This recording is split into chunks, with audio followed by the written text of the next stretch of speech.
Friends এতিয়া ৰাতিপুৱা হৈছে আৰু মই উঠিছোঁ আৰু এতিয়া আমি ওপৰলৈ গৈ আছোঁ আপোনালোকক চাদৰ পৰা পৰিৱেশটো দেখুৱাবলৈ আৰু আজি প্লেনিং আছে ক'ৰবাত যোৱা মই গোটেইখিনি আপোনালোকক দেখুৱাবলৈ চেষ্টা কৰিম। এতিয়া এইমাত্ৰ টোপনিৰ পৰা উঠি আমি ওপৰলৈ যাওঁ।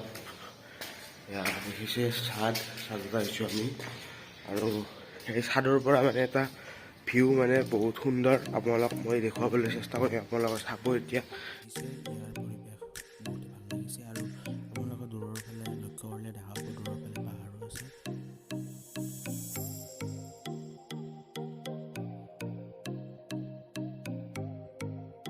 সকাল এতিয়া আৰু এটা ভিউ দেখুৱাইছোঁ। এতিয়া এইটো অলপ পৰা চাই লওক কিমানবোৰ বিল্ডিং দেখিছে আপোনালোকে মোৰ পিছত গোটেই বিল্ডিং আৰু সেইফালে আপোনালোকে যিহেতু চাই ল'লে তো একেবাৰে গধূলি লগ পাই আছোঁ।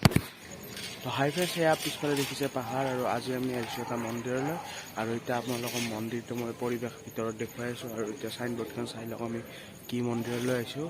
ফ্ৰেণ্ডছ এয়া হৈছে শ্ৰী শিৰডি সাই বাবা মন্দিৰ গুৱাহাটী। ফ্ৰেণ্ডছ এয়া হৈছে সাই বাবা মন্দিৰ। ইয়াত ভিডিঅ'ৰ অনুমতি তেনেকুৱাকৈ নাই, তথাপি মই আপোনালোকক যিখিনি পাৰোঁ দেখুৱাবলৈ চেষ্টা কৰিম।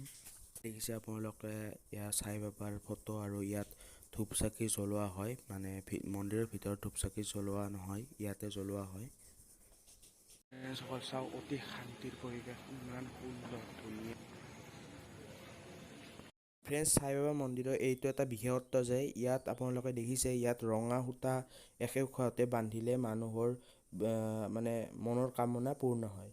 ফ্ৰেণ্ডছ আপোনালোকে লক্ষ্য কৰিলে দেখা পাব যে ইয়াত গধূলিৰ পৰিৱেশটো অতি সুন্দৰ। ইয়াত বিভিন্ন ধৰণৰ ফুল আছে আৰু মানে অতি সুন্দৰকৈ ইয়াত সজাই পৰাই তোলা হৈছে। এতিয়া আমি মন্দিৰৰ ভিতৰলৈ যাবলৈ চেষ্টা কৰিম। মন্দিৰৰ ভিতৰত বিশেষকৈ ভিডিঅ' কৰাৰ অনুমতি নাই, তথাপি মই আপোনালোকক অলপ হ'লেও দেখুৱাই দিবলৈ চেষ্টা কৰিম। লগতে মই বাহিৰৰ পৰিৱেশটোও দেখুৱাই আছোঁ, আপোনালোকে যাতে ভিডিঅ'টো এণ্ডিঙলৈ চাই থাকে সকলোৱে একেবাৰে। এয়া হৈছে মন্দিৰৰ ভিতৰ ভাগৰ পৰিৱেশ আৰু আপোনালোকে লক্ষ্য কৰিলে দেখা পাব তাত আছে সাই বাবাৰ মূৰ্তি আৰু তাতে মানুহে সেৱা কৰে, আমিও এতিয়া সেৱা কৰিম।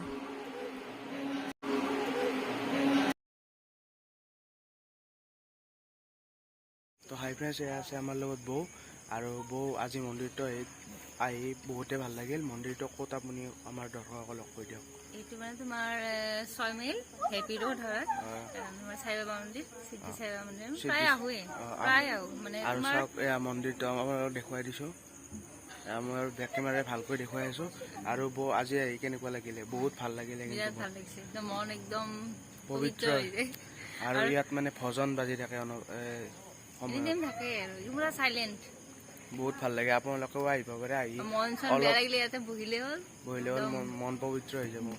বহুত ভাল লাগিলে। আৰু থাৰ্ছডে আৰু ছানডে বহুত মানুহ আহে আৰু ভোগো দিয়া হয় থাৰ্ছডে আৰু ছানডে।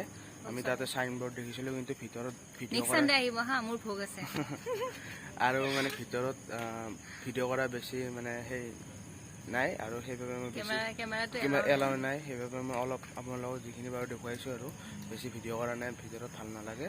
এতিয়া আমি যাওঁ আৰু ফুৰিবলৈ। এতিয়া আপোনালোকৰ ভিডিঅ'টো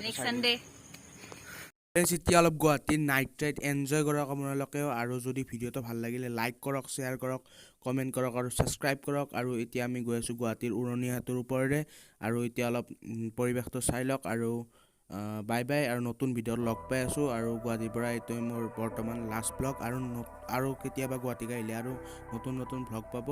আৰু আজিলৈ এৰিছোঁ, বাই বাই, জয় আই অসম।